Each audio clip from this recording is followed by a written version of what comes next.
தி Island பத்திரிகையினுடைய செய்தி, UPFA constituent alleges escalation of robberies, violences in Jaffna police deny claim என்கிற செய்தியாக இருக்கின்றது.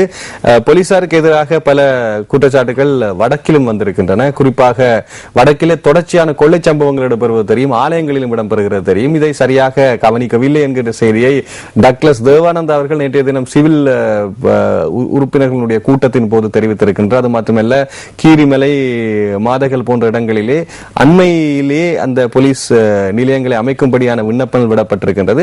அதிகப்படியான போலீசார் கடமையில் ஈடுபடுத்த வேண்டும் என்று சொல்லியிருக்கின்றார். இங்கேதான் பிரச்சனை ஆரம்பிக்கிறது. அவர் ஈழமக்கள் ஜனநாயக கட்சியினுடைய தலைவர்.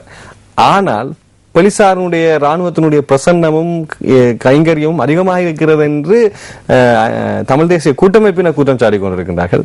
தமிழ் பேசும் போலீசார் கடமையில் ஈடுபட வேண்டும் என்று சொல்லியிருக்கின்றார்கள். இது இனி நாளை தருவன எந்த மாதிரியான ஒரு வார்த்தை போக்கு செல்ல போகுதுன்னு தெரியவில்லை. கொள்ளை சம்பவங்கள் அதிகமாக இருக்கிறது, ஆனால் மக்களுக்கு முறைப்பாடு செய்ய முடியாமல் இருக்கிறது. தமிழில் முறைப்பாடு செய்ய முடியாமல் இருக்கிறது என்று சிவில் அமைப்பினர் குற்றம் சாட்டும் போது அங்கிருக்கக்கூடிய போலீஸ் தரப்பினர் பேச்சாளர் குறிப்பிட்டிருந்தார், இல்லை யாரேனும் ஒரு தமிழ் மொழிபெயர்ப்பாளர் அங்கு இருக்கின்றார் என்று. அதற்கு வடமாகாண பிரதிநிதித்துவப்படுத்தக்கூடிய தமிழ் தேசிய கூட்டமைப்பினுடைய அங்கத்தவர்கள் கூறுகிறார்கள், இல்லை அது தமிழ் போலீசாராக இருந்தால் சிறப்பு என்று. இங்கே அமைச்சர் கூறுகின்றார், தொடர்ச்சியான கொலை சம்பவம், போலீசார் சரியான கடமையில், ஆகவே அதிகமாக பாதுகாப்பு வழங்க வேண்டும் என்று. எல்லாம் நல்ல வகையான விடயங்களாகத்தான் பேசப்படுகின்றன. நடைமுறைக்கு எவ்வளவு தூரம் சாத்தியமான விடயங்கள் என்ற கேள்வி இங்கே இருக்கிறது. தி ஐலண்ட் பத்திரிகை கொண்டு வந்திருக்கக்கூடிய செய்தி. இவை ஆங்கில பத்திரிகையுடைய செய்திகளாக இருக்கிறது. அடுத்து நாங்கள் தமிழ் பத்திரிகையுடைய ஏனைய செய்திகளுக்கு செல்லாமல் இருக்கின்றோம். அந்த அடிப்படையில் தினகரனுடைய இணைய செய்திகள், 25 கிலோ தங்கம் கடத்தல் முறையடிப்பு, 15 கோடி பெறுமதி, 2003 சுங்க அதிகாரிகள் சாதனை என்கிற செய்தியாக இருக்கிறது.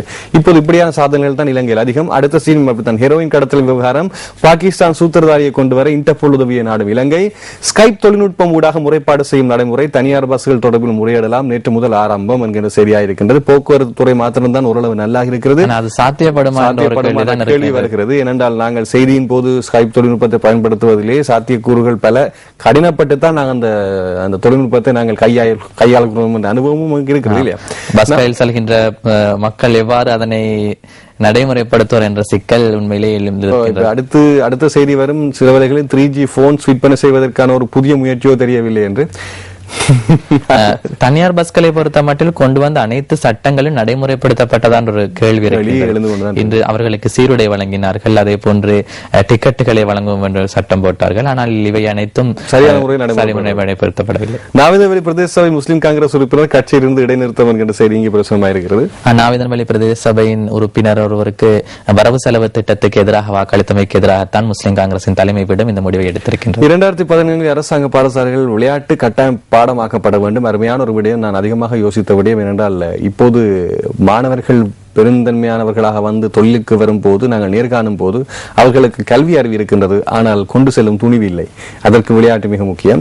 இந்த தடவை வடக்கில் இருந்து பலர் பல்கலைக்கழகத்துக்கு தெரிவாகியுள்ளனர். தமிழ் தேசிய கூட்டமைப்பு என்று சொல்லும் போது, இப்போது அரசாங்க வடபகுதியில் சமாதானத்தை ஏற்படுத்தி இதற்காக பாடுபட்டது நீங்கள் பாராட்ட வேண்டும் என்கிற செய்தியை சுந்தரி சொல்கின்றார். அந்த பாராட்டுகள் உண்மை அப்படி என்றால் அது அவர்களுக்கு செல்லத்தான் வேண்டும். அது அடுத்த செய்தியை பார்க்கலாம். வீரகேசரி பத்தினுடைய ஏனைய செய்திகள், ஹிட்லரின் புதுவருட விருந்து உபசாரத்தின் போது மேடை சரிந்து விழுந்ததில் பலர் காயம். பார்த்த செய்தி, லண்டன் நோக்கி புறப்பட்ட விமானம் திடீர் தரையிறக்கம், அதனால் யாருக்கும் பாதிப்பு இல்லை.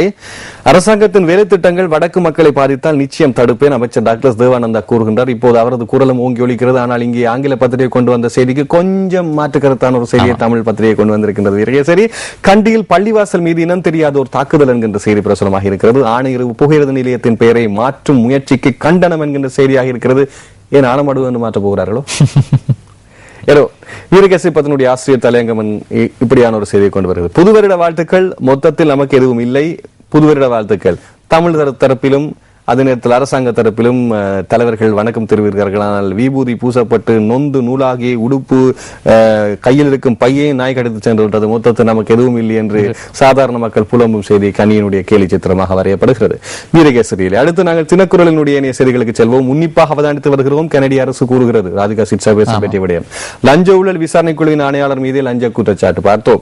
ஜெனீவா அமர்வுக்கு முன்னர் கள நிலவரத்தை ஆராய்வதே அமெரிக்க உதவி அமைச்சரின் நோக்கம். கொழும்பு வருகையின் பின்னர் டெல்லி செல்லும் சாத்தியம் என்கிற என்கின்ற செய்தியாக இருக்கின்றது. ஆனால் டெல்லிக்கு ஏன் அமெரிக்க இணை அமைச்சர் செல்ல வேண்டும்? ஏற்கனவே அங்கே ராஜதந்திர பிரச்சனை ஒன்று போய் கொண்டிருக்கிறது, அதான் தெரியவில்லை. இதெல்லாம் மூடி மறைக்கப்பட்ட செய்திகளாகின்றதும் பின்தான் புரியும். ராபர்ட் பிளேக் பதவி விலகின பின்னர் புதிய உறுப்பினர் நியமிக்கப்பட்டிருக்கிறார். முதல் முறையாக இலங்கைக்கு விஜயம் மேற்கொள்ளவுள்ளார். இந்த மாதம் அவருடைய விஜயம் இடம்பெறும் என்று எதிர்பார்க்கப்படுகின்றது. ஊடகத்துறை மீது தொடரும் கைபூட்டு வாய்ப்பூட்டு தினக்குரல் செய்யும் செய்தி, இதுக்குமே நாங்கள் பேசக்கூடாது. தொலைபேசி கட்டணங்கள் அதிகரிப்பு செய்தி. காசு பேசிக் கொண்டிருக்கும் போது இன்னொரு கரம் 2 பாக்கெட்ல வந்து காசு எடுக்கிறது, அதனால தெரியாமல் பேசிக் கொண்டிருக்கிறார். மக்களே, இதுதான் நம்மளுடைய நிலைமை. பிரதீபினுடைய கேலி சித்திரம் தினக்குரலில் எப்படி பதியப்படுகிறது? அடுத்து நாங்கள் போவோம் சுடரொளி பத்திரிகையினுடைய செய்திகளுக்கு. பீரிஸின் இந்திய விஜயமும் இன்னமும் முடிவில்லை. வெளிவிவகார அமைச்சர் தெரிவிப்பு. பால்மா விலை அதிகரிக்காது பதுக்கும் நிறுவனங்களுக்கு சீல். உள்நாட்டு வர்த்தக பிரதி அமைப்பு தெரிவிப்பு. நீங்கள் சொன்ன பஸ்ஸினுடைய செய்தி தான் இங்கேயும் வரப்போகுது. சட்டம் சொல்லப்படுகிறது, ஆனால் நடைமுறைப்படுத்தப்படும். சந்தைக்கு விட வேண்டும் பால்மா பாக்கெட்டுகளை. சந்தையில நேற்று இரவு வரை ஒன்றுமில்லை. நானும் அதை பாதிக்கப்பட்டிருக்கிறேன். குறிப்பாக அதிகமாக பேச வேண்டிய விஷயம் இந்த பால்மா பதுக்கல் தான். ஏன்னா மக்கள் அதிகமாக வேலை கொண்டிருக்கிறார்கள். ஏனைய அந்த கருத்து விஷயங்களை விட அன்றாட விஷயங்கள் இது. வெளிவிவகார பாதுகாப்பு குழுவுடன் அமைச்சர் ராஜிதா இந்தியா பயணம். கடற்சார் உடன்படிக்கையிலும் கைசாத்து. கட்சித்தாவல் ஆரம்பம் என்கின்ற செய்தி. தென் மற்றும் மேல் மாகாணத்தினுடைய கட்சித்தாவல் ஆரம்பம். கொழும்பின் கொடுக்குப்பிடி வடக்கின் மீது இறுகுமா என்கின்ற செய்தி இங்கே பிரசுரமாக இருக்கிற சுடரொலியிலே. மங்கள வீட்டுக்கு போலீஸ் பாதுகாப்பு. ஐயோ, அவரை யாராவது காப்பாத்துக்க சாமி, இவருக்கே பாதுகாப்பு இல்லை, இதுல வேற இருக்கிற செய்திக்கு பிரசுரமா இருக்கிறது. என்ன பிரதம மந்திரி, ஏனைய எதிர்கட்சி தலைவர்கள், எதிர்கட்சியின் எல்லோரும் மூழ்கி கொண்டு காப்பாற்றுங்கள் என்று கேட்டுக்கொண்டிருக்கும் செய்தியை. இது மங்கள சமரவீர தனக்கு பாதுகாப்பு கோரியிருந்தார். அதே போன்று தற்பொழுது பிரதமர் தொடர்பிலும் இவர் மங்கள சமரவீர கோருகின்றார் பிரதமருக்கு பாதுகாப்பு வழங்குமாறு. தனக்கே பாதுகாப்பு இல்லாத சந்தர்ப்பத்தில் எவ்வாறு வழங்குவார் என்ற விடயத்தை தான் ஜேபி கேலி சித்திரமாக இருந்திருக்கார். இவை இன்று பத்திரிகையில் வந்த செய்தி. நிறைவாக யாழ்ப்பாண பத்திரிகையில் 2 தலைப்புகளுக்கு எடுக்கும். படையினரின் வியாபாரத்தால் மரக்கறி வர்த்தகர்கள் பாதிப்பு என்கிற செய்தி இங்கே பிரசுரமாக இருக்கிறது. ஏற்கனவே பல போலீசாரை கடமையில் ஈடுபடுத்தப்பட்டு சொல்லப்படும் விடயம் இருக்கிறது. இங்கே படையினரின் வியாபாரத்தால் பொதுமக்களினுடைய வர்த்தகத்துக்கு பாதிப்புன்னு உதயன் பத்திரிகை வடக்கிலிருந்து செய்தி கொண்டு வருகிறது. டிப்பர் வாகனம் மோதி தள்ளியதில் தாயும் சிசுவும் உடல் சிதறி சாவு. புது வருட வழிபாடு செய்துவிட்டு சென்ற போது கோரம் என்கின்ற செய்தியாக இருக்கிறது. மிகவும் பரிதாபமான சம்பவம். ஏனென்றால் அதை மட்டும்தான் விபத்தின் போது எங்களுக்கு சொல்லக்கூடிய ஒரு மொழியாக இருக்கிறது. இவை இன்று பத்திரிகை கொண்டு வந்த செய்திகள். ஏனைய செய்திகள் தேவையாக இருந்தால் தொடர்ந்து நீங்கள் பாருங்கள். பிரதான காலை செய்தி நிறைவடைந்து விட்டது. மணித்தியால செய்திகள் இருக்கிறது, மதிய நேர பிரதான செய்தி இருக்கிறது, இரவு பிரதான செய்தி இருக்கின்றது.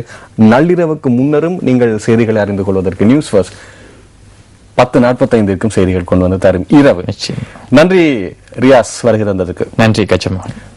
தொடர்ந்து குட் மார்னிங் ஸ்ரீலங்காவுடன் இணைந்திருக்கலாம். விடைபெற்று செல்கிறேன். நன்றி, வணக்கம்.